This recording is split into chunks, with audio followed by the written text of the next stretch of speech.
Hi, I'm Abby from Ratings.com. Today we'll be looking at Samsung's upper mid-range option, the QN90D.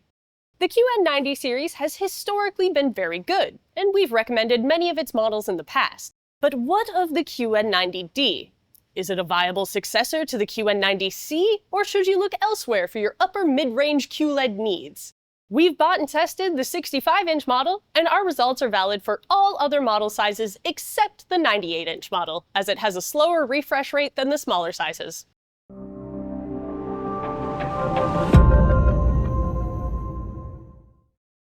The Samsung QN90D looks premium. It has thin bezels and uses a centrally located metallic stand, which holds the TV well even if there is some wobble when pushed.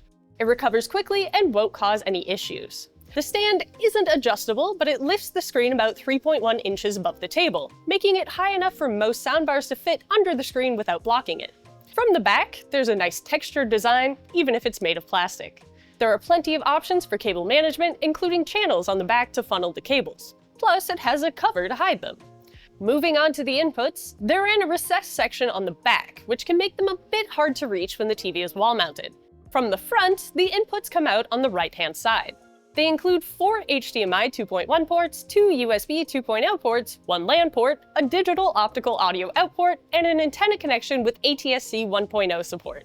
All HDMI ports are capable of up to 4K at 144 Hz, so gamers rejoice! The third HDMI port doubles as an eARC port, which is capable of passing through many advanced audio formats from Dolby. Of course, as is typical of Samsung, it can't pass through any advanced DTS audio formats. The lack of DTS won't affect most people, but if you collect physical media and need a TV that passes DTS audio to your soundbar, this ain't it, as physical media often uses DTS for its audio tracks. This TV also doesn't support Dolby Vision, as Samsung is sticking to their equivalent but less widespread HDR10+ format. Like other Samsung models released this year, the QN90D comes with the 2024 version of Samsung's Tizen OS. It's fast, but at times the TV was unable to register changing input labels, coming across as though it were stuck on the previous one. This forces you to toggle back and forth between the two inputs until it unsticks. An issue like this won't affect you unless you're constantly changing labels like we do in our testing, but it's an annoyance if it does happen. There's also an issue where the colors are randomly oversaturated, which requires you to power cycle the TV to fix it. The remote is identical to the one included with last year's model, or really almost any Samsung model released in the past few years. It's slim and compact and has quick access buttons for the most popular streaming apps. Plus, it's easy to use. The remote has a built-in rechargeable battery with a solar panel on the back of it, so if you keep it near a window, you'll never have to manually charge it in your life. Or if you really do need to charge it, you can also use the USB-C port on the bottom. The TV is compatible with the Bixby and Alexa voice assistants, and its remote has an integrated microphone for voice commands. You can use your gorgeous voice to launch apps, switch inputs, ask for the weather and time, and adjust certain settings like the screen brightness. Time for some contrast! It's fantastic with local dimming on high, which is what you should set it at for the best possible performance. With local dimming enabled, the TV has very deep blacks when watched in a dark room, and they stay deep when bright highlights are on the screen. Otherwise, with local dimming off, the contrast is mediocre. There is some noticeable blooming around bright objects and subtitles when they're displayed against a dark background, but overall the performance here is very good. The QN90D doesn't fare nearly as well when it comes to lighting zone transitions, although it's still decent. Still, the leading edge of bright highlights is visibly dimmer as they quickly move across the screen, and there's noticeable haloing. The HDR brightness is fantastic. It really is. Highlights really pop during darker scenes, and it gets bright enough that even very bright highlights can stand out in well-lit scenes, which is fantastic. The ABL is aggressive though, so very large highlights are much dimmer than smaller ones. Unfortunately for gamers, game mode is noticeably dimmer than filmmaker mode. It's still great overall, but it's just something to note if that sort of thing bothers you. You know what looks great? Sports and TV shows in SDR on this screen. Even in SDR, this TV is bright enough to overcome glare from extremely bright rooms. The semi-glass screen coating significantly reduces the intensity of direct reflections, such as lights placed directly opposite of the screen, and it does a great job of reducing the intensity of indirect reflections from ambient light. When combined with its stellar brightness, this TV is bright enough for even the brightest room. The viewing angle is surprisingly good for an LED TV, especially one equipped with a VA panel. Sure, it's just alright, but alright is much better than what we've been seeing on other models lately, including Samsung's own QN85D.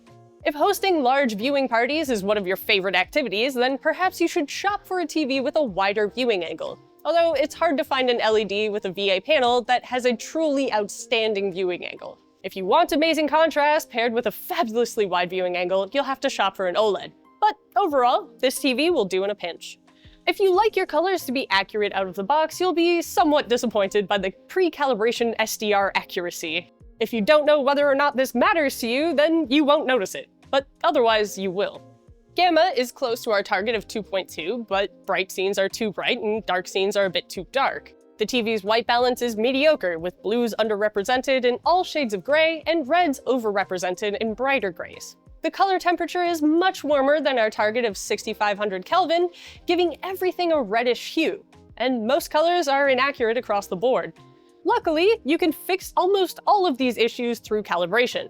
Gamma, white balance, and color temperature are all nearly perfect. The color accuracy is much better after calibration, but all the colors are still a little bit off the mark. This TV is very accurate in HDR though, especially in darker scenes and midtones, though its accuracy suddenly dips with brighter scenes or bright highlights. It does a bit better when it gets close to its max HDR brightness. We're again faced with a strange Samsung PQ EOTF curve. There is a gradual roll-off near the TV's peak brightness to maintain details and very bright highlights. This is important for content mastered at 4000 nits, since the TV doesn't get that bright. But the TV is easily bright enough to fully display content mastered in 600 or 1000 nits, so the roll-off isn't necessary for content mastered at those levels. But it's nice to have, you know? This TV is very colorful. It has fantastic coverage of the commonly used DCI-P3 color space, although it doesn't quite have complete coverage, and some colors are a bit undersaturated and off the mark. It has decent coverage of the wider Rec 2020 color space used in some films and nature documentaries, but highly saturated greens and cyans are displayed inaccurately and are very undersaturated. Time for some image processing. The QN90D does a good job of preserving detail, but it only does an okay job at smoothing out artifacts, so there's still visible macro blocking and low bitrate content. Frankly, this won't bother most people, but if you don't want any chunks in your image, you're better off shopping for an LG or a Sony TV, as they're doing a great job with this lately. Thankfully though, this TV does a very good job at upscaling low-resolution content like DVDs or lower-resolution streams. Details are clear enough, though some finer details are hard to make out. Gradient handling has been a particular strength of Samsung's lately, but unfortunately it's not the case with the QN90D. It's decent overall, and again is completely fine for most people, but there's very noticeable banding in brighter blues and noticeable banding in dark grays and bright greens. This TV uses pulse width modulation to dim its backlight, so unfortunately it's not flicker-free.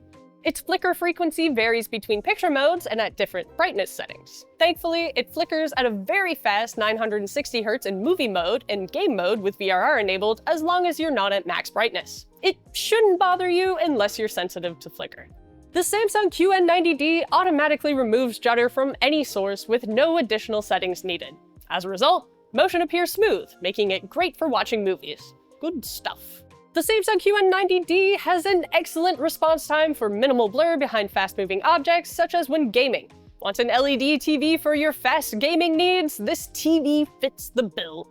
Unfortunately, the response time is slower when coming out of dark states, so there's some noticeable black smearing on dark transitions. Save this thing for your bright action games instead of the horror ones. Seriously though, this TV is noticeably slower when coming out of dark states, so if you know that you mostly watch or play darker content, maybe look for something else. But for everyone else, this TV is very fast. This TV has incredibly low input lag in game mode. Outside of game mode, it's too slow for any gamer.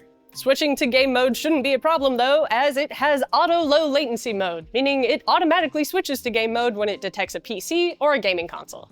This TV also supports most common resolutions up to 4K at 144 Hz. Chroma 444 signals are displayed properly with all supported resolutions when the TV's input label is set to PC, which is important for text clarity if you're using the TV as a monitor.